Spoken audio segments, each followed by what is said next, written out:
स्वागत है दोस्तों आपका आज के इस मार्केट एनालिसिस के वीडियो में। चलिए दोस्तों देखते हैं क्या रहा आज का डेटा और कल किधर जा सकता है बाजार। तो स्टार्ट करते हैं रिटेलर्स के डेटा से। तो रिटेलर्स गए हैं बियरिश, बल्कि महा बियरिश। डीआईएस गए हैं स्लाइड बियरिश। एफआईज गए हैं बुलिश, मिक्स टू बुलिश बोल सकते हैं। और प्रोज गए हैं महा बुलिश। चलिए अब नेट पोजीशन देखते हैं। ये था आज का बाय सेल, यानी ये पार्टिसिपेंट वाइज आज की बाइंग सेलिंग थी। Position bought and sold today. अब नेट पोजीशन देखते हैं और उसमें देखेंगे पहले आज का बाय सेल। देखिए यहाँ पे आ रखा है इंस्ट्रूमेंट वाइज, यहाँ पे हमने देखा था पार्टिसिपेंट वाइज, और इस कॉलम में आ रहा है इंस्ट्रूमेंट वाइज, यानी पहले इंडेक्स फ्यूचर, फिर index call, index put, stock future and so on. ये कल तक की ओवरऑल पोजीशन थी इंस्ट्रूमेंट वाइज। इस कल तक की ओवरऑल पोजीशन जो आज मॉर्निंग तक कैरी फॉरवर्ड हुई थी, उसके अंदर आज का बाय सेल ऐड करेंगे तो वो पोजीशन निकल के आएगी जो कल तक के लिए यानी टुमारो के लिए कैरी फॉरवर्ड हुई है। तो चलिए स्टार्ट करते हैं आज के डेटा एनालिसिस से। उससे पहले दोस्तों आई होप आप लोगों को कल के वीडियो से बेनिफिट ज़रूर मिला होगा। ऑल्दो डेटा नेगेटिव था, लेकिन जियोपॉलिटिकल रीज़न से कुछ भी हो सकता है। क्लियरली आपको अलर्ट किया था, लेवल बोले थे कि 19,600 के बाद हम डबल बाय करेंगे निफ्टी में, और 44,000 के बाद हम क्लियर कट बुल हैं, वो भी क्लियर कट बताया था। रिकॉर्डिंग भी शेयर करिए टेलीग्राम चैनल पे, और मैंने लगातार आकर के आज टेलीग्राम पे बार बार चीज़ें शेयर करी हैं। जिन्होंने नहीं ज्वाइन किया टेलीग्राम चैनल, अभी ज्वाइन करो, फ्री टेलीग्राम है। आज लिंक भी वहाँ पे अपडेटेड आपको दिखेगा वीडियो के अंदर, इसी वीडियो के डिस्क्रिप्शन में आपको नीचे दिखाई दे जाएगा। तो ज़रूर ज्वाइन कीजिएगा टेलीग्राम चैनल। वहाँ पे पहले ही बोल दिया था कि शॉर्ट नहीं करना, क्योंकि कोई प्राइस एक्शन अभी नेगेटिव का नहीं मिला है। जब तक ना मिले तब तक ना करना, और बिल्कुल प्राइस एक्शन नीचे का नहीं मिला। आज बाज़ार खुला, साइडवेज गया। हमारा ये भी व्यू था कि खुलते साथ ही एकदम बहुत तेज़ नहीं भागेगा, पहले टाइम लेगा, क्योंकि इनको अपनी पोजीशन एडजस्ट करनी है, ये शॉर्ट में बैठे हैं। वो व्यू भी शेयर किया था, और बाज़ार ने अपना टाइम लिया। और असली ब्लास्ट जो देखने को मिला वो देखने को मिला 11-12 बजे के बाद, जो जब फिन निफ्टी की कॉल्स कुछ अलग ही लेवल पे भाग गई। आई होप आप लोगों ने उस समय सबसे ज़्यादा आपको बेनिफिट हुआ होगा। तो चलिए आते हैं अब मुद्दे की बात पे, शुरू करते हैं। सो इंडेक्स फ्यूचर्स आज का बाय सेल, रिटेलर्स ने कुछ बाइंग करी है, 92,000 लॉन्ग हो गए, और डीआईएस के 15,000 शॉर्ट अभी भी चल रहे हैं। एफआईज के 85,000 शॉर्ट्स हैं, और 13,000 लॉट्स की आज की सेलिंग के बाद 8,900 लॉन्ग जो रह गए हैं अभी, वो प्रोस के। इंडेक्स कॉल का डेटा, रिटेलर कॉल राइटिंग में आ गए। 1,63,000 लॉट उन्होंने कॉल बेची हुई है, आज बेची है। अब 2,10,000 कॉल उनकी ओवरऑल लॉन्ग में। सर्टनली अच्छे गैप अप से एक अच्छा प्रॉफिट ज़रूर हुआ होगा रिटेलर्स का। और यहाँ पे उन्होंने लेकिन पुट बाइंग करी है, इसके बारे में मैं शेयर करूँगा आगे भी। और 1,39,000 उनकी पुट राइटिंग रह गई है। तो ये मार्केट के लिए बड़ा अच्छा है। अगर ये नंबर ऐसे ही 1-1.5-2 लाख के नीचे रहता तो it is very good. Market फिर कहीं नहीं गिरने वाली, फिर मार्केट ऊपर ही ऊपर है। लेकिन ये क्या सुधरेंगे? बब्बर शेर हमारे जो नेकेड पुट सेल करते हैं, कवर करके बेचे तो कोई टेंशन नहीं है, लेकिन जो नेकेड पुट सेल करते हैं वहाँ सारी गड़बड़ है। बाजार वहीं हिल जाता है, क्योंकि वो पूरा रिस्क एक्सपोज हो जाता है। एफआईज देखिए आज पुट सेल करके गए अच्छी खासी, और प्रोज भी पुट सेल करके गए, और ओवरऑल पुट राइटर आ गए प्रोज तो 2,09,000 लॉट्स के साथ। डीआईएस की 1,42,000 लॉन्ग है, और एफआईज की सिर्फ 2,06,000 लॉन्ग रह गई है अभी पुट्स में। और जितना इनाम सरकार ने रखा था गब्बर के ऊपर, उतने लॉट बाय करके गए हैं, पूरे 50,000 लगभग। सो जीएसटी ऐड कर देंगे इसमें, तो 1,59,000 शॉर्ट्स रह गए अब। और स्टॉक कॉल्स और पुट्स यहाँ पे भी रिटेलर नेगेटिव गया, स्मार्ट मनी पॉजिटिव की। यानी थ्रू आउट देखें तो आज का जो डेटा निकल करके आ रहा है वो पूरा पॉजिटिव निकल करके आ रहा है। शायद ही एक जगह पे कुछ एक नज़र बट्टू है, जो कंक्लूजन में मैं डिस्कस ज़रूर करूँगा। तो आइए चलते हैं, अभी हम कैश मार्केट का डेटा देख लेते हैं, एक और नज़र बट्टू पकड़ लेते हैं। 1,005 करोड़ का सेल एफआईज का, तो यहाँ पे बाइंग नहीं करी है उन्होंने। 1,963 करोड़ का बाय है डीआईएस का। तो वंस अगेन आज के हीरो हमारे डीआईएस, जिनके चलते बाज़ार जो है उसको गिराना उतना भी इजी नहीं है। गिराते हैं एफआईज जोर लगाते हैं, लेकिन हमारे डीआई फिर आते हैं और उनकी वजह से हमारे पोर्टफोलियो भी मुस्कुराते हैं। वाह क्या बात है। तो चलिए अब देखते हैं निफ्टी की ऑप्शन चेन, जो कि 12 अक्टूबर यानी परसों की एक्सपायरी है। कल की एक्सपायरी किसकी है? बैंक निफ्टी की। तो निफ्टी ने बड़ी कोशिश जरूर करी, 19,700 के ऊपर निकला भी, लेकिन उसके ऊपर क्लोजिंग नहीं होने दी। हालांकि ये क्लोजिंग भी कोई कम नहीं है, बहुत सॉलिड क्लोजिंग दी आज बाजार ने। तो चलते हैं अब देखते हैं क्या निकल कर क्या रहा है। तो देखिए कितनी इन द मनी कॉल्स के अंदर शॉर्ट कवरिंग आई है, इसमें सब इन्वॉल्व है, सबकी पोजीशन कटी है। जो प्रोज थे, चाहे रिटेलर थे, या जो भी कॉल बेच के बैठा था, मोस्टली तो प्रो थे, तो सब यहाँ पे अपनी पोजीशंस कवर करते हुए दिखाई दिए। अब 19,600 के बाद भी मैंने दोस्तों आपको बोला था कि एक बार हम इसके ऊपर थोड़ा सा सस्टेन कर गए तो सीधा हाईवे है। अब वो ही हाईवे कंटिन्यूड है, यानी अब 19,700 के ऊपर कहीं पे भी बाजार निकले या 19,600 से भी कहीं कोई बाउंस, या 19,600 के ऊपर के किसी भी लेवल से कहीं से भी इस जोन में बाउंस आता है, तो बाय करने का हम ट्रेड देखेंगे। पहला अगर नीचे के डिप से बाय करेंगे तो 19,700 तक का टारगेट रहेगा, और अगर 19,700 के ऊपर बाय करेंगे तो फिर हमारे लिए खुला हुआ है हाईवे। तो ये हमारा हाईवे आ जाएगा यहाँ पे, क्योंकि कोई यहाँ पे रेजिस्टेंस नहीं है। तो कहाँ पे रेजिस्टेंस मिलेगी? कुछ ना कुछ तो कहीं रेजिस्टेंस होनी चाहिए। इवन आप देखिए 19,800 का कॉल राइटर, वो भी कॉन्फिडेंट नहीं था, वो भी कहता भाई मैं जा रहा हूँ घर, तो उसने भी साफ मना कर दिया मैं नहीं खेल रहा। तो ये लेकिन फिर भी एक ओवरऑल रेजिस्टेंस का, ठीक ठाक रेजिस्टेंस का काम करेगी। मैं ये नहीं कहता कि बहुत सिंपल होगी या बहुत टफ होगी, एक मीडियम स्ट्रेंथ की रेजिस्टेंस का काम करेंगी। इसके बाद हालांकि यहाँ पे काफ़ी लोग 850 पे भी शिफ्ट हुए, तो थोड़ा सा ये जोन पकड़ के चलो आप 800 टू 850। अब 850 के ऊपर बहुत खतरनाक वाली शॉर्ट कवरिंग आएगी, मतलब बाजार सीधा 20,000 पे ही जाके रुके तो कोई बहुत बड़ी बात नहीं होगी। ये 150 पॉइंट पानी होने वाले अगर सेम डे में आपने 850 के ऊपर एक कैंडल 10-15 मिनट की क्लोज कर दी ग्रीन, चाहे वो कल हो, परसों हो, तरसों हो, जिस भी दिन आप अभी वो करोगे। अभी फ़िलहाल के डेटा के हिसाब से बता रहा हूँ, अगर कल तक यही रहता है डेटा और सारी चीज़ें यही रहती हैं, और अगर हमने कल में ही 850 तोड़ दिया तो बहुत तेज़ी से ऊपर बाजार निकलेगा, क्योंकि शॉर्ट्स अभी भी बहुत है। और जब शॉर्ट कवरिंग आती है तो फिर बाजार रुकता नहीं है, किसी की सुनता नहीं है। लेकिन आज बाजार ने एक अच्छा ट्रेंड ले लिया already.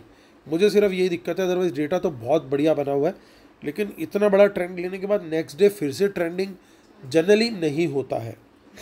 But exceptions are always there, market हमेशा एक्सेप्शन दिखा भी देती है। तो हमें ओपन रहना है, हमारे लेवल हमें जब बोलेंगे यहाँ बाय करो या यहाँ क्वांटिटी ऐड करो तो हम ज़रूर करेंगे। तो 850 के ऊपर निकल गया अगर कल बाजार और मुझे दिखा तो मैं वहाँ पे और क्वांटिटी बढ़ा करके खरीदूंगा। अब देखिए शॉर्ट कहाँ करना है? शॉर्ट करना है सिर्फ और सिर्फ 19,600 के नीचे, उसके पहले मैं सेलिंग नहीं करूँगा, ये क्लियर है। इसके नीचे हम सेलर है, बिल्कुल कोई दिक्कत नहीं है, क्वांटिटी लेकिन कम रहेगी। लॉन्ग साइड में हमारी क्वांटिटी ठीक ठाक रहेगी, 850 के बाद तो और ज़्यादा हो जाएगी, लेकिन सेल हम सिर्फ 19,600 के नीचे।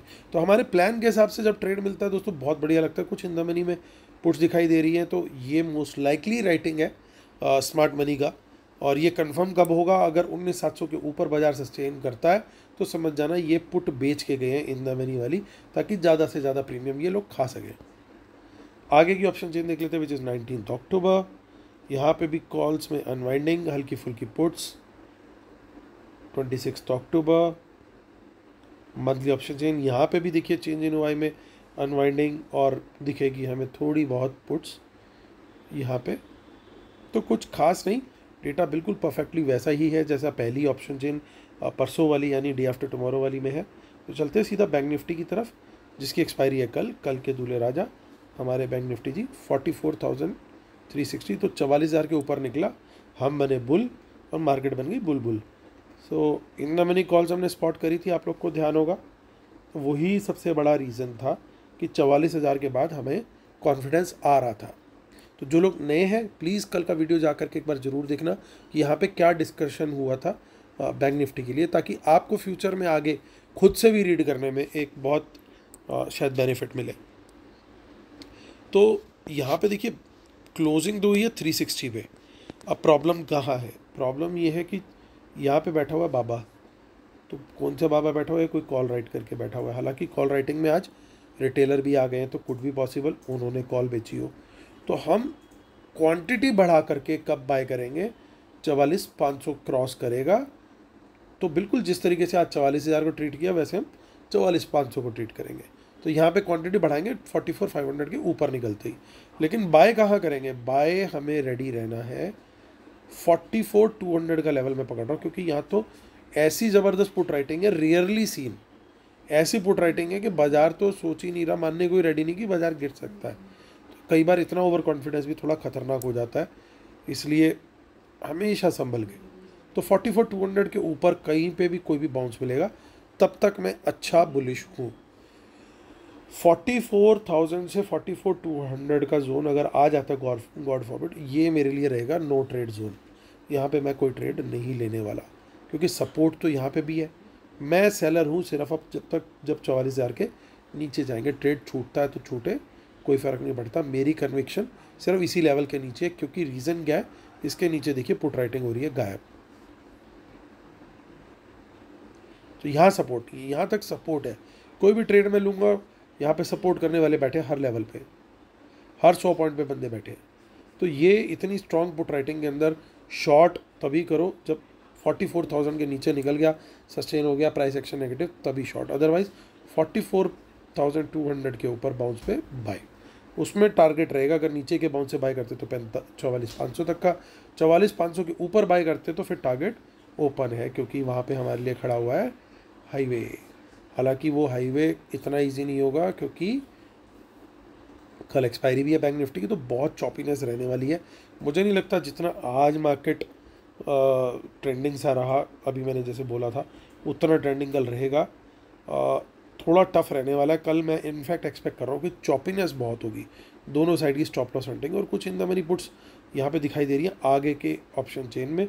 तो हमें कॉशियस अप्रोच हल्की रखनी चाहिए कल के दिन। ज़रूर डेटा पॉजिटिव ज़रूर दिख रहा है, लेकिन we will trade with a cautious approach. Cautious approach से क्या मतलब है, उसमें यही है कि स्ट्रिक्टली अपने लेवल्स को फॉलो करना है, स्ट्रिक्टली जहाँ जितनी क्वांटिटी बोली है उसको फॉलो करना है, और स्टॉप लॉस सिस्टम में लगा के चलना है। तो आगे की ऑप्शन चेन में भी कुछ बहुत ज़्यादा नहीं मिल रहा है। फिर निफ्टी की ऑप्शन चेन देख लेते हैं, जिसकी एक्सपायरी हो चुकी है। अब 17 अक्टूबर की एक्सपायरी देख लेते हैं। वहाँ पे 19834, इसमें तो कुछ आज अलग ही गेम हुआ वैसे। जो 12 बजे से लेके 12:10 के बीच में मार्केट ने एक ज़बरदस्त मूव दिया फिर निफ्टी में। हम लोग भी उस समय कॉल में बैठे थे, आप लोग को स्क्रीनशॉट्स भी शेयर किए हैं टेलीग्राम पे। सो 53-54 रुपीज़ की वो कॉल बाय की हुई थी फिर निफ्टी की, और वो चलेगी पता नहीं कहाँ 250 रुपये तक। सो नॉन स्टॉप 200 रुपये तो 10 मिनट में ही आ गई वो। सो 4x उसने मार दिया उसी में। हुआ क्या एक्चुअली कि कोई बड़ा बास्केट ऑर्डर लगा, जितने भी फाइनेंशियल स्टॉक्स हैं including axis bank, ICICI bank और आपका बजाज फाइनेंस, और जितने भी NBFCs है, सब के अंदर बास्केट ऑर्डर लगा, बास्केट बाइंग आई और एकदम मार्केट शूट कर गया। और कोइंसिडेंटली क्या हुआ कि कॉल्स तो बहुत भागी, लेकिन प्रॉब्लम क्या हुई कि आप नोट करना, आउट ऑफ द मनी जो पुट्स थी 12 बजे से 12:10 के बीच में, उनमें भी स्पाइक आ गया। जब कॉल 3-3, 4-4 गुना हो रही है 10 मिनट के टाइम स्पैन में, तो पुट के तो बढ़ने का कोई मतलब ही नहीं होता। पुट तो 1/4 हो जाने चाहिए, उल्टा होना चाहिए। लेकिन आप चार्ट खोल के देखना, उन पुट्स के आउट ऑफ द मनी 19,600, 550 और 19,500, उनके अंदर स्पाइक आ गए। हुआ क्या कि वो एल्गो लगे हुए थे कुछ। तो एल्गो क्या करते हैं कि अगर किसी आपने OTM कॉल बेच दी बहुत कम प्रीमियम वाली, और OTM पुट बेच दी कम प्रीमियम वाली, तो जैसे ही आपका वहाँ पे स्टॉप लॉस ट्रिगर हुआ कि 2 रुपये या 3 रुपये वाली आपकी कॉल जो थी वो एकदम सडनली 30 रुपये आ गई, आपका स्टॉप लॉस हिट हो गया। तो एल्गो क्या करेगा, वो पुट को भी मार्केट रेट पे खरीदेगा। तो हुआ क्या कि वहाँ पे सडनली पुट में भी बाइंग आ गई, क्योंकि ऑटो स्क्वायर ऑफ लगा था उन लोगों का। तो सारे एल्गोस जो है बाय करने लग गए, और 2 रुपये वाली, 5 रुपये वाली, सब 10-10, 12-12, 15 रुपये के स्पाइक मार दिए सब ने। तो वहाँ पे ये भी खेल हुआ कि बाजार गिर रहा था और पुट बढ़ी उस पीरियड में, और हालांकि वो 1-2 कैंडल के लिए रही, 1-2 मिनट के लिए, और उसके बाद फिर वापस बैक टू मीन आ गई, क्योंकि वहाँ पे फिर आर्बिट्राज दूसरे एल्गोस भी सेंस कर लेते, तो वो चीज़ भी हुई वहाँ पे। तो बड़ा इंटरेस्टिंग था, आप जरूर चार्ट खोल के देखना। It's a good thing for learning कि क्या डिसएडवांटेजेस होते हैं एल्गो के भी। तो 19,834 पे मार्केट क्लोज हुई है।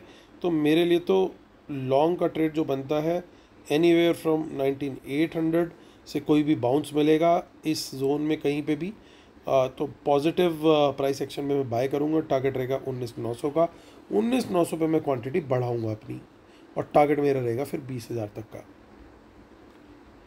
शॉर्टिंग स्ट्रिक्टली ओनली बिलो 19,800, उससे पहले कोई शॉर्ट नहीं ओपन होगा, और अगर जब ये भी ओपन होगा तो क्वांटिटी कम रहने वाली है।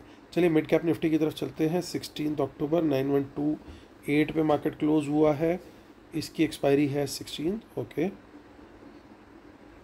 तो इसमें दोस्तों 9100 के ऊपर कहीं पे भी कोई भी अपॉर्चुनिटी बाइंग की मिलती है, बाय करना चाहिए। 9200 तक का टारगेट आना बहुत पॉसिबल है आराम से, कोई बड़ी बात नहीं है। सेल करेंगे only below 9100, that too in very less quantity. बल्कि अगर आप और सेफ ट्रेडर हो, मैं प्रेफर करूँगा इनफैक्ट 9050 के नीचे। उससे पहले मैं मिड कैप निफ्टी को टच नहीं करना चाहूँगा शॉर्ट साइड के लिए। तो चलिए, ये मेरा लेवल्स हमारे बन गए। फटाफट हम लोग कुछ बातें डिस्कस करेंगे अभी इम्पॉर्टेंट, जो कि कंक्लूजन में डिस्क्लेमर रूल्स उससे पहले पढ़ लीजिएगा, इसके बिना अपने सेटअप को कंप्लीट नहीं मानते। और जो लोग वेबिनार और पेड हमारी सर्विसेज के लिए एनरोल करना चाहते हैं, तो इसी वीडियो के डिस्क्रिप्शन में सारी डिटेल दे रखी है। पहले आपको फ्री टेलीग्राम चैनल का लिंक होगा, उसके नीचे वेबिनार और बाकी चीज़ें आपको मिल जाएंगी। तो चलिए आते हैं और मुद्दे की बात करते हैं। मुद्दा क्या है? मुद्दा है कि शीट घबरा रही है थोड़ा सा। यस, तो देखिए नज़र बट्टू क्या क्या है। ओवरऑल डेटा बहुत पॉजिटिव है, बड़ी अच्छी बात है। बाय आया लेकिन बहुत कम बाइंग आई है। यहाँ पे एफ आई से ये उम्मीद नहीं थी। बिल्कुल एक नालायक बच्चे वाली परफॉर्मेंस करी है इन्होंने कि अभी भी 85,000 शॉट्स लेके बैठे हुए हैं। तो बाज़ार में आप इतनी तेज़ी दिखा रहे हो, तो यहाँ पे इन शॉट्स को तो थोड़ा कम करते 10-20 हज़ार लॉट्स, तो हमें थोड़ा और ज़्यादा कॉन्फिडेंस आता बुलिश साइड पे। तो ये मैं यहाँ पे इनसे बिल्कुल भी खुश नहीं हूँ, बता देना इनको। तो इंडेक्स कॉल यहाँ पे भी मैं खुश नहीं हूँ भाई। ये तो कॉल बेच के चले गए, कॉल घटा ली इन्होंने। अब सपोर्ट कौन करेगा? हमें सपोर्ट करेंगे मेरे रिटेलर भाई जो कॉल बेच के बैठे हुए हैं, नेकेड और प्रोस, क्योंकि ये अब कॉल बाइंग में आ गए। तो ये एक बढ़िया सेटअप इनकी वजह से बन गया है। अदरवाइज एफ आईज ने तो थोड़ा डिसअपॉइंट ही किया। तो इंडेक्स पुट का डेटा देखें, इंडेक्स पुट में डेटा काफ़ी रीजनेबल हो गया है यहाँ पे, और ये दोनों भी आज यहाँ सेल करके गए हैं। और इनकी एक्चुअल सेलिंग जो है वो ये है, ये नंबर तो हेजिंग के हैं जो माइनस हो रहे हैं इसमें से। तो 2,33,000 और 4,66,000 ज़बरदस्त सेलिंग है, यानी सपोर्ट बाजार को बना रहेगा अदर थिंग्स बीइंग इक्वल। मतलब कोई जियोपॉलिटिकल फ्रंट पे ऑप्शन 1 और ऑप्शन 2 ना ट्रिगर हो जब तक, जिसकी उम्मीद बहुत कम है। जो मैंने कल बोला था, ऑप्शन 1 क्या था कि इज़राइल और फ़लस्तीन में कोई बहुत ही ख़राब कुछ ना हो जाए, न्यूक्लियर या कुछ उस तरह की चीज़ ना आ जाए। ये बॉम्बार्डिंग वगैरह हो रही है दोनों तरफ से, वो चलती रहेगी, तो it will be treated at par with जो रशिया और यूक्रेन में चल रहा है। नंबर 2 कि कोई थर्ड पार्टी इन्वॉल्व ना हो जाए। अभी भी कोई थर्ड पार्टी इन्वॉल्व होती नहीं दिख रही है, और बहुत सारे कंट्रीज़ ने बोलना शुरू कर दिया, यूएस ने भी, इजराइल ने भी। हमें अभी तक कोई प्रूफ नहीं मिला कि ईरान इन्वॉल्व है। तो जानबूझ करके आंख बंद रखी जा रही है। अगर इन्होंने कुछ करना होगा, ये बाद में जो करना होगा करेंगे। अभी पहले मैंने लॉजिक भी दिया था कि ये पहले अपना घर संभालेंगे एक फ्रंट पे, और दूसरे फ्रंट पे ये गाज़ा पे अटैक करेंगे। सो वो वहाँ पे भी कुछ बहुत ज़्यादा बिगड़ती हुई स्थिति नहीं लग रही, क्योंकि 2 फ्रंट वॉर ही अभी चल रही है। तीसरा कि क्रूड प्राइसेस ना बढ़े। क्रूड प्राइसेस कब बढ़ने थे? जब पहली या दूसरी सिचुएशन में से कुछ होगा, तभी क्रूड प्राइसेस बढ़ेंगे, और यही हुआ। क्रूड प्राइसेस आज सॉफ्ट है, थोड़े बहुत डाउन ही है हल्के से कल से। तो ये ओवरऑल चीज़ें दोस्तों देखते हुए जो डेटा भी अभी पॉजिटिव लग रहा है। अगर मार्केट कल वर्ल्ड मार्केट फ्लैट भी क्लोज होती है तो भी हम एक बार शायद गैप अप खुले और थोड़ा मार्केट पॉजिटिव जोन में ही जाए आगे। तो ट्रेड हमें प्राइस एक्शन मिलता है तो लॉन्ग साइड का ही मैं ढूंढना प्रेफर करूँगा पहले। और अगर कोई बड़ी गैप डाउन हो गई, 150-200 पॉइंट निफ्टी गैप अप हो गई निफ्टी के अंदर, तो वहाँ पे फिर प्रॉफिट बुकिंग आ सकती है। हो सकता है फिर प्राइस एक्शन ना मिले, साइडवेज खुले और साइडवेज जा करके नीचे आ जाए, क्योंकि 2 दिन से बाज़ार जो है वो एक राइज दिखा रहा होगा, क्योंकि आज भी हो गया और कल भी हो गया। तो मार्केट वहाँ पे कहीं ना कहीं प्रॉफिट टेकिंग फिर ले सकती है, तो वहाँ पे वो सिचुएशन आ जाएगी। अदरवाइज़ क्या होगा, मार्केट अगर खुलती है तो थोड़ा ऊपर जा कर के साइडवेज जा सकती है, उसके बाद हमें प्रिपेयर होना होगा ये ऊपर निकलती है या नीचे, तो वो एक सिनेरियो देखने वाला वहाँ पे बनेगा। लेकिन ओवरऑल डेटा इस समय इजीली 70-30 75-25 पॉजिटिव में है, लेकिन लेवल्स के हिसाब से ही हमें ट्रेड करना है, क्योंकि जियोपॉलिटिकल सिचुएशंस वहाँ से क्या आता है, क्या कौन सी market, Dow Jones Asian market क्या रिएक्ट करते हैं, तो उन चीज़ों पे बहुत कुछ डिपेंड करेगा। Although I am quite positive कि चीज़ें जल्दी वहाँ पे ठीक होंगी, and let's pray for peace. तो चलिए दोस्तों, इसी उम्मीद के साथ कि कल का दिन होगा आपका बहुत प्रॉफिटेबल। मैं लेता हूँ आपसे अलविदा, तब तक के लिए टेक केयर, बाय बाय।